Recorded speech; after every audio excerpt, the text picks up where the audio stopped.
What is up, fellow sickos? I'm Dan Valley coming at you with Grant Hughes, and we are back for another round of We're Just Asking Questions. We can't be held responsible when we give that disclaimer for what we're about to discuss, and we're about to discuss LaMelo Ball and his future with the Charlotte Hornets, which I feel like is a frequent topic around the NBA, Grant, but not so much for this podcast because I've been very stubborn in my belief that the Hornets should absolutely just hold on to LaMelo Ball, and he will probably figure it out, or he's their best chance of having a 10-pole cornerstone. But I think with the emergence of Concanipple, Sion James, Ryan Kalkbrenner, the way they've played without him, he's also injured again as we're recording this, and more right ankle stuff. Brandon Miller, by the way, dealing with shoulder stuff as we record this. It's someone else who's injured. We have to ask the question, what does LaMelo Ball mean to the Charlotte Hornets at this point? And like baked into that is very much the acknowledgement of we've kind of been asking some version of it for at least the last 2 years, and just basically since the injuries have persisted, and really even before the injuries were an issue, because he's such an interesting player where it's like, I don't know, he kind of might be the guy that lifts an offense by himself. Like there's some numbers to support that. But then remember the discussion was, but I don't know. Yeah, he makes the offense way better, but the level he raises it to isn't enough. And then the counter was, and we brought this up, you have been all over this, like, look at the shooting that has surrounded him. It's been awful. Like a primary distributor like him needs someone to make shots. So it's just been kind of an open question for almost his whole career. To me, the reason it's different now is because the Hornets as an organization have made moves that suggest they know what they're doing, that they're willing to be patient, that they can identify talent.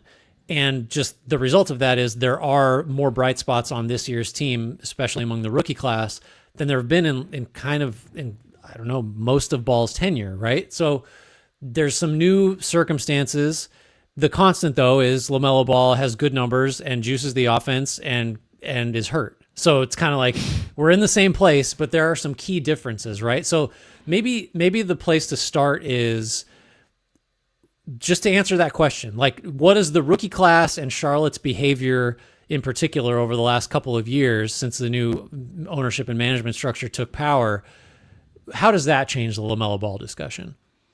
I'm actually wondering if it changed. I think what actually changes it. So my answer would be, I don't know that it should. Okay. Because when you're looking at the talent that is still there, is Brandon Miller has not been at Billboard for excellent health of late either. And so you're looking at, as we record this, there have been 175 possible Hornets games since Brandon Miller entered the NBA. LaMelo Ball and Brandon Miller have appeared in 41 games together. We're in season 3. That is absurdly low. When you also look at LaMelo, he's missed 57% of Charlotte's games since 2022. So he's played in fewer than half of their games. And for his career at this point, he's averaging over 38 absences per season. And so to me, I think that would be the only impetus for changing the discussion, because Miller hasn't, like, can you sit here and say Miller is definitely cornerstone material? We like Concanippo. We just recorded a whole thing on him. Go check out that episode. Do you view him as just a tentpole guy? I'm still at the point for Charlotte to where I would go, if not LaMelo, then who? That's problematic only because LaMelo Ball has missed so much time and the results have been so, like, could he be more efficient? And there are things that we just have to accept to where I'd like to see him play with this supporting cast even more than we've been able to see thus far. But you also have to accept his flaws to where he'll probably do just enough on defense every once in a while to make you believe that he could be better, less rigid on that end. He'll probably follow through on his drives enough, get to the basket for clips at a time, and you think, oh, this is the year. But nothing just might ever come of it. His rim frequency always seems like it's going to be not as high as you want it to be. Yeah. But I keep coming back to, all right, we don't have enough information on LaMelo Ball. And so the question becomes, will you ever get enough information on LaMelo Ball? And if you're not going to get any more information, what would your decision be based on the information that you have right now? It becomes so much harder to answer that because I don't think anyone around him has done enough or will do enough. When you're looking at Concanippo, I just don't think he's that guy to where you say, well, that is the direction of our franchise. And I think at this point, it would be injuries. You're worried about his health, or you're sitting here saying we think he's going to impede the growth of this team overall, which I don't know that I buy into that either. Yeah, I think that is another sort of constant here, which is that so LaMelo has been subject to he's unserious, like as a criticism, right? And like maybe that as a cultural thing within your team, and as just like you on the court, maybe you can't build a real defense, or maybe you can't have a disciplined offense with him involved. But I don't think anyone has ever really no serious critic has ever said like, well, I think he's in the way of other players, just because like what he wants to do, yeah, he's going to take a lot of threes and stuff and he'll take some wild shots, but like he is a good passer with really creative vision and like is the type of guy that lifts other players in a lot of ways. And we haven't seen that just because the guys around have not been capable of making good on a lot of his setups. And who knows, he might play differently if there were like just dead eye shooting threats and elite role guys for him to facilitate for. So like, I do feel confident in, if you're Charlotte, the thing you're not worried about is, man, I think when LaMelo's back and healthy, he's going to make it harder for Con Knipple and Ryan Kalkbrenner to play their best, right? Like that's not, we can remove that from the analysis, I think, right? Ditto for Brandon Miller. Sure. If they ever string together performances. And right. To your point about him being able to fit, more of his threes are coming off assists. Like 75% of his threes so far have come off assists, which is way higher than it was the last year. And just is that the highest mark of his career? It might be. I'd have to go back and look. Do you get to a point though to where it's uneasy to say this is our building block and he has missed so much time, and look at all the ankle issues that are in his rear view, and what would it take? Is it, I don't want to use the word trapped because I think this team is very flexible in the front office by and large, done a very good job. But at this point, are they just defaulting? If we gave them truth serum, are they just defaulting to LaMelo because no better options have surfaced? Or do you think, would there be a team that could come in with an offer that would be able to get the Hornets to think, like, yeah, maybe we should move on from this LaMelo era? And then where does that leave you? Yeah, I do think it really, because of the health stuff and because of what we've seen from this decision-making group, is really just an emphasis on opportunism. Like we'll make the small deal. We'll make the incremental gains. We'll pick up a second rounder here, whatever. I think that certainly you'd be willing to listen, and maybe more so just because like at some point the injuries just reach a point where it's like this is either priced in, or there have been enough now to where the healthy version of this player is diminished and is not, like that. It kind of goes two ways. So yeah, I do think you listen. And I do think you need to be open as Charlotte to the possibility that LaMelo, because of injuries or not, he actually just isn't good enough or reliable enough to be the guy we're building around. I think that's totally a fair thing to say. Then the issue though is like, okay, so we're trading him. What's the market look like? Like, what do we want back? Do we want a pick package? Do we want someone we think is a more suitable cornerstone? What are we interested? What's our timeline? That opens up like a million different questions. I do think there are a lot of teams that could use a creator. The problem and LaMelo can be that, and a high scoring, lead offensive option. The problem is all of the questions Charlotte has and the ones that we're asking just follow him wherever he goes. So like, why is he worth any more to some other team? And where's that team in its timeline too? That's an interesting thing to think about than he is to Charlotte. The thing too that Charlotte could play, like the card they could play, is they can continue to preach patience, because including this season, you're looking at LaMelo Ball's contract and it's 4 years, $169 million.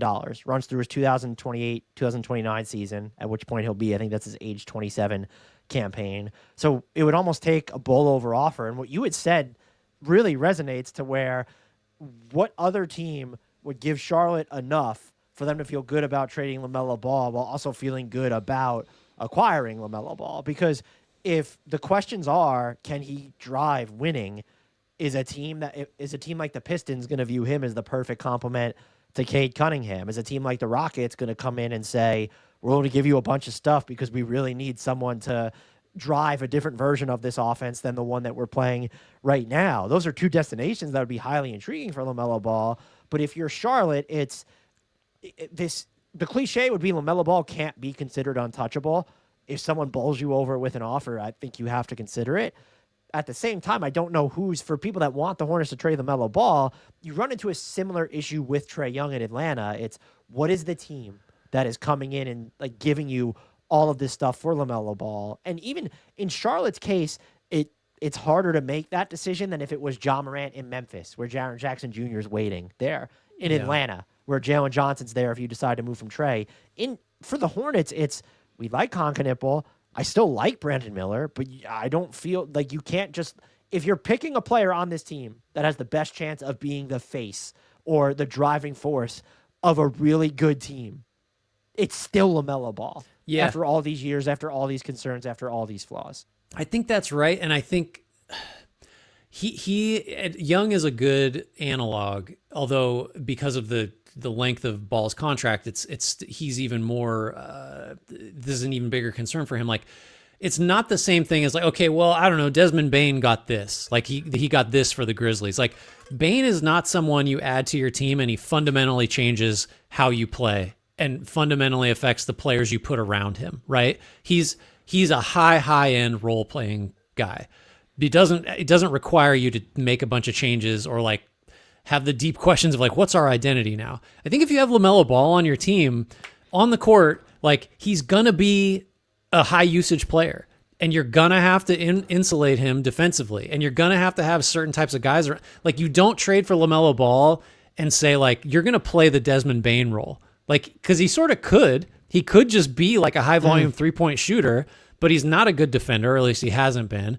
And so the best thing for him to do is to be what he's been, which is on the ball all the time. He is your singular generator of offense. And it's like, as another team, you're signing up for that's a full makeover if you add LaMelo. Like he's not just like a fit in guy because of the best use of him just isn't as that type of player. So like everything about acquiring him like kind of works against acquiring him because it's like you're saying we're signing up for the Charlotte experience in a lot of ways. Like we're tethering ourselves to him because he's not a role guy. You know what I mean? Like that it makes it so hard to trade for him because you're signing up for a complete alteration of like your whole deal when you bring him aboard. And is it worth it? I don't know. If Charlotte's trading him, they've decided it's not. And they have more information on him than anyone else too. Right. And that's going to be what's kind of troubling. Is there a team that would stand out as you would either like his fit or that you could see coming over the top with an offer that would get Charlotte thinking? And even before answering that, is what would you asked this question, if you are to put LaMelo Ball on the chopping block, what is it is it just picks? Is it you're trying to get a challenge trade to where this is just an example, but it would be like LaMelo Ball for Ja Morant, where you're thinking kind of a change of we're not focusing too much on the future. We're getting back another type of veteran that we just think is going to be better here long term? Or is it you're trying to get the younger guy with upside rather than the picks? I think my knee-jerk reaction is, and I'm kind of like thinking like I think Charlotte would in this situation, I kind of want to pick heavy return because certainly at least two, if you go with Kalkbrenner and Knipple, and maybe more than that, of my like four most interesting players are rookies. And so like, because Brandon Miller, again, is a question mark. He's young enough to where it's like, I don't know, it's not crazy to prioritize a 5-year window or something like that. Mm-hmm. I think I'm leaning picks, but that might be because the type of team you trade LaMelo to might be more willing to give those up than a good young player. Because like I don't know, because again, getting into the types of teams, you mentioned what Detroit is like one you'd think about, because like, all right, maybe Jaden Ivey's not going to happen, and like him and Cade is interesting as like dual lead ball handlers. I don't know, that's a weird fit. We've said Orlando. We've said Orlando forever, but like seems like that ship has sailed. Houston, I don't know. That's the team because it's Reed Shepherd and picks and salary. That would be the team. And if you're the Hornets, you could then say we got future picks. And Reed Shepherd's been playing better. If anyone hasn't been paying attention, you could say we think that we have someone who might be a co-cornerstone next to Brandon Miller. And then we got these extra picks. And what you're basically doing at that point is saying we're prolonging our timeline a little bit, but we're shorting LaMelo Ball's stock, whether it's his health or his ability to impact winning overall. Because I think it's fair to say we don't have enough evidence of this player can't contribute to a contender or even be the leading force of a contender. How but to could you say know? that but that's the problem is Yeah. the Hornets have not given him that team, but he also hasn't been available to say like enough. Like 50 missing more than half your team's games over like that over the past 3 or 4 seasons. That's not great. So I could see a scenario. Houston just feels like the only team for me that could really, because Detroit, it would have to be you're not getting Asar Thompson, you're not getting Jalen Duren. And so I don't know. I mean, maybe you'd want Jaden Ivey, but he's headed for restricted free agency and he's been banged up. It would be Ron Holland and picks. Yeah. And I don't know, does Detroit, one, do that? And then two, does that move Charlotte? Orlando's already made its move. And so unless you think that what's the challenge trade? Paolo Banchero for LaMelo Ball at this point? Is it Franz Wagner for LaMelo? I think if you ask a lot of people inside the Magic, they might feel more comfortable about Franz's future than Paolo's, just the way that team might be built. I'm higher on Paolo long term than Franz. There's not a lot of team. I mean, Portland, but what are they? What are they giving you? Are you in love with young, handsome, and Portland picks? Chicago doesn't need a guard anymore, apparently. It seems like what we're getting at, if there's an answer to what is the unknowable, what is LaMelo Ball's trade value, I think the only thing I feel confident in so far is that he's just more valuable to Charlotte than he is to a potential acquiring team. I think because like the acquiring team, you just went through the list of like packages. It's like, I don't know. Are any of them giving that up for Ball? Who says no if you're using matching? I guess the matching salaries gets tough because LaMelo's pretty cheap, but like what is the core? There's Reed Shepherd and I guess Dorian Finney-Smith and what? Like another smaller salary to get to LaMelo Ball. But is it Eason? Is it that's probably not even close to big. I don't know how you get there. Well, so let's say they figure out the money and it's Eason, Reed Shepherd, and picks for LaMelo. Is that something that even gets Charlotte thinking? And then how many first-round picks? Because I think Charlotte probably can't expect more than, at LaMelo Ball's current value, I don't know if they get more than 2 first-round picks. Like real ones. Deal. Real ones, though. They got to be real ones.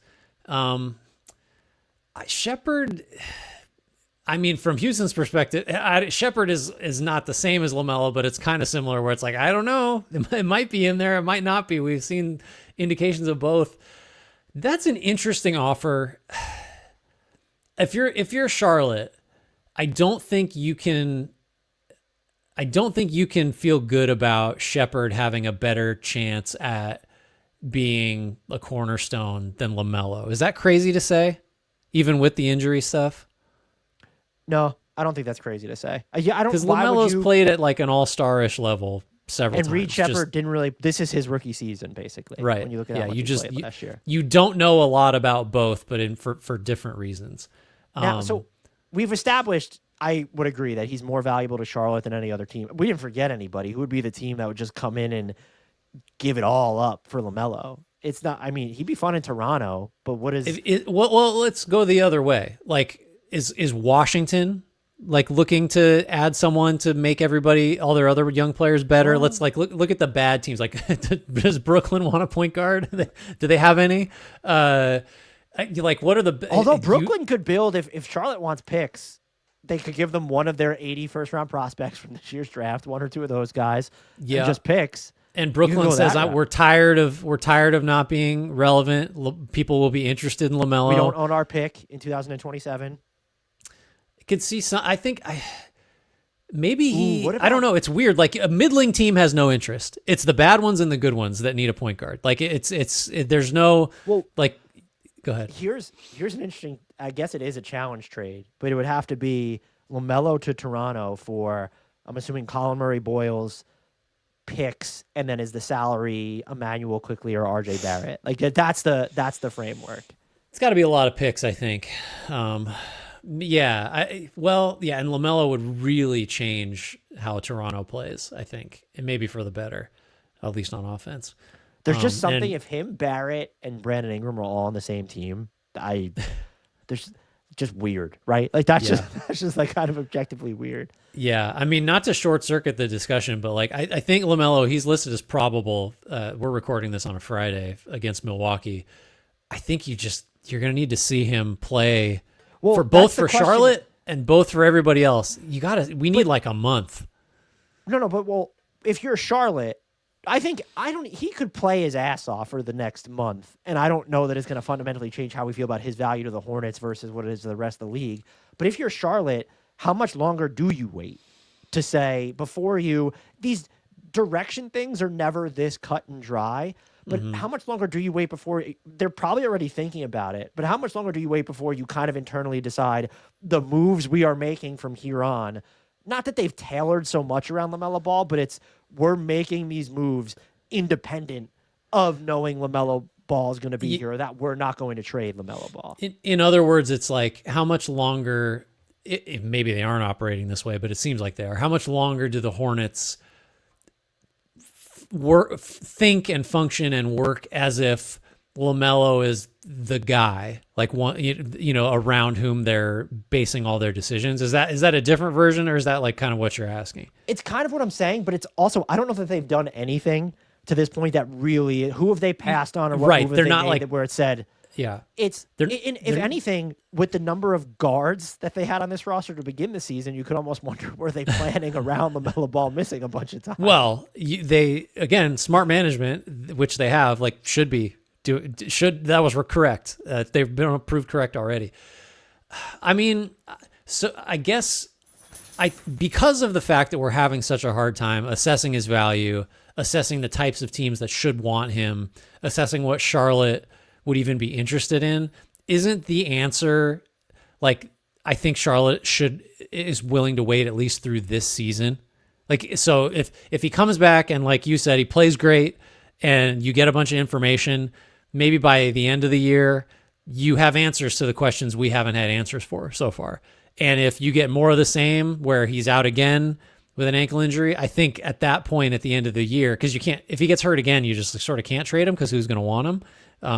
It becomes the Zion situation where you get stuck, at this point, right? It's not even you get stuck, but it's why trade him? I guess because if you want to get his guaranteed money off the books, where Zion technically isn't guaranteed, but you're not going to get like the packages we mentioned that I'm assuming some Hornets fans would think wasn't enough. If LaMelo Ball finishes another season injured, you're not getting anything in that stratosphere. Right. Yeah, it's risky to wait. So then, like, do you really want to get out ahead of it then is kind of the flip it question. And you move him now because you don't know whether he's going to be healthy or he's the cornerstone you've kind of made him up to be. And you don't care because the risk just isn't worth it. You're as Charlotte, you're making small, smart, incremental decisions.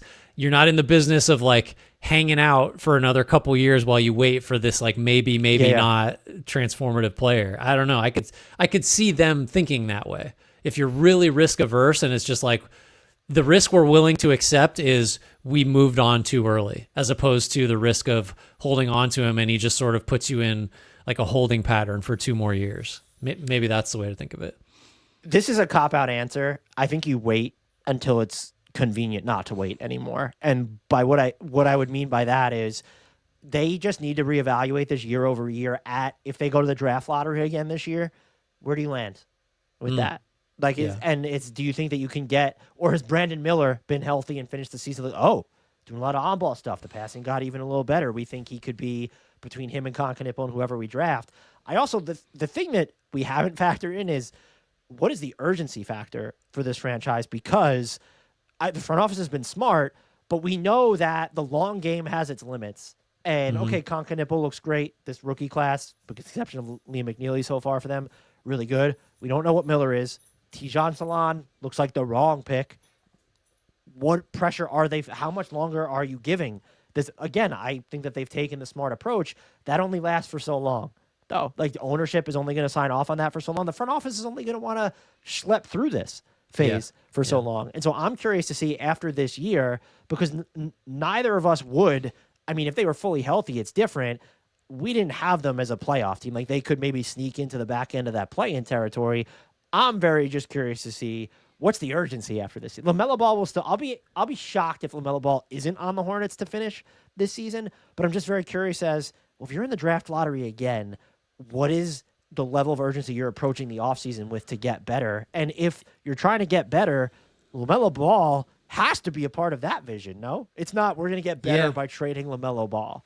Probably not. I do think it buys the Hornets time if they do keep hitting on their picks generally. So not to say they need to get superstars, but it's like, I think everyone would agree that they got great value with every pick, like every pick they made. So that like it makes it easier to trust the front office. Maybe that I don't know what, like you put an actual figure on it. Like, does that mean you get one more year of patience than you otherwise would if like the small moves you make keep looking like good ones? Like, I think that gets you some, but you're right. Like you can't, it's not a process Sixers thing where there's just like this indefinite, build, lose.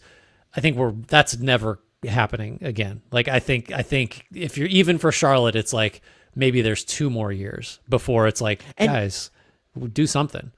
And by the way, the past 2, they've kind of approached it as we'll recalibrate at the trade deadline, to where they didn't come into each season saying we're going to be awful.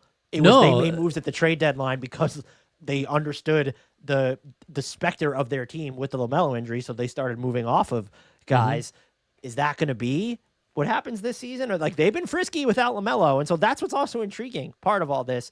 And the final thing here is what does he just mean to the franchise in terms of entertainment value? Because I hate defaulting to this. He does put butts in seats. Your counter argument to that could be, so less than half the time. Your counter argument is his butt's in a seat a lot, right? and not playing. So yeah, I think he does have real value. He is 100% the first player you think of when you think of the Hornets. And it's not just because he's the best player when healthy. It's because he's entertaining. It's because he's liable to do wild stuff. And sometimes it's spectacular. Like he is the reason number one you go watch Charlotte. Now maybe that changes if Knipple is this good, and but that's just a very different thing. It's LaMelo is the marquee name, and teams do care about that. Like especially if you trade him for picks, because then fans are like, "Cool, I'll see you next year." Like I just I will not be renewing season tickets because I don't care. I wanted to watch LaMelo. Like it's not an insignificant concern for especially for a market like this one. This is all to say, we like LaMelo, and we're continuing to wait for reasons that are both, we think he's really good, but also I don't know what else the Charlotte Hornets are supposed to do. Right. Sit and wait. I think that's what does LaMelo Ball mean to the Hornets?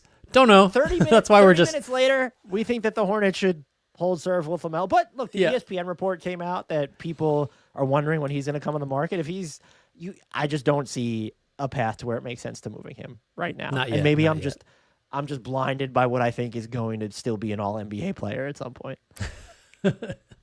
If you were in charge of Charlotte, we would not be having what does LaMelo mean to the Hornets? Everything. I would be trading Brandon Miller and Con Knipple just to make sure that he continued to mean everything to the franchise. You got to have your guys. So we asked some questions, didn't have any answers. Thanks everybody for listening, for watching, rate, review, subscribe, do all the things, tell your friends, tell your enemies, ask yourselves tough questions. That's an important thing to do. Shouts Frank Ntilikina, apologies, Jared Allen.